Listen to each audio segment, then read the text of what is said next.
जय श्री राम दोस्तों, राम हनुमान ज्ञान गंगा कहानियों में आपका दिल से स्वागत है। आज की कहानी है पितृपक्ष की पौराणिक कथा। पितृपक्ष की पौराणिक कथा के अनुसार जोगो तथा भोगो दो भाई थे। दोनों अलग अलग रहते थे। जोगो धनी था और भोगो निर्धन।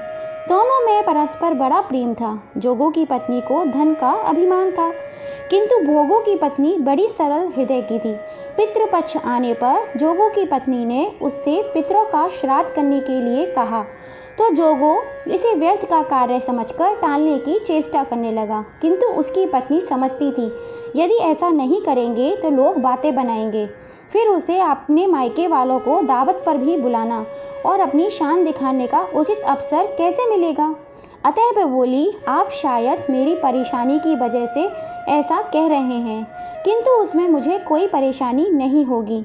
मैं भोगो की पत्नी को बुला लूँगी, दोनों मिलकर सारा काम कर लेंगी। फिर उसने जोगो को अपने पियर न्योता देने के लिए भेज दिया। दूसरे दिन उसके बुलाने पर भोगो की पत्नी सुबह सवेरे आकर काम में जुट गई। उसने रसोई तैयार की, अनेक पकवान बनाए, फिर सभी काम निपटाकर अपने घर आ गई। आखिर उसे भी तो पितरों का श्राद्ध तर्पण करना था। इस अवसर पर ना जोगो की पत्नी ने उसे रोका, ना ही रुकी। शीघ्र ही दोपहर हो गई। पितृभूमि पर उतरे। जोगो भोगो के पितर पहले जोगो के यहाँ गए तो क्या देखते हैं कि उसके ससुराल वाले वहाँ भोजन पर जुटे हुए हैं। निराश होकर वे भोगो के यहाँ गए। वहाँ क्या देखते हैं, मात्र पितरों के नाम पर अगियारी दे दी गई थी। पितरों ने उसकी राख चाटी और भूखे ही नदी के तट पर जा पहुँचे। थोड़ी देर में सारे पितर इकट्ठे हो गए और अपने अपने यहाँ के श्राद्धों की बड़ाई करने लगे। जोगे भोगे के पितरों ने भी अपनी आप बीती सुनाई। फिर वो सोचने लगे, अगर भोगे समर्थ होता तो शायद उन्हें भूखा रहना ना पड़ता, मगर भोगे के घर में तो 2 चून की रोटी खाने के लिए भी नहीं है। यही सब सोचकर उन्हें भोगे पर दया आ गई।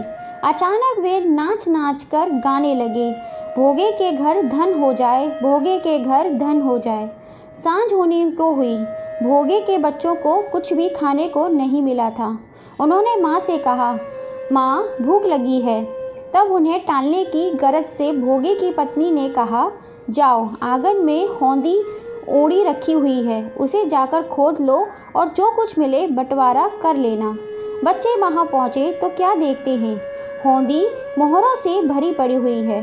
वे दौड़े दौड़े अपने माँ के पास पहुँचे और उसे सारी बात बताई। आंगन में आकर भोगे की पत्नी ने यह सब कुछ देखा तो वह हैरान रह गई।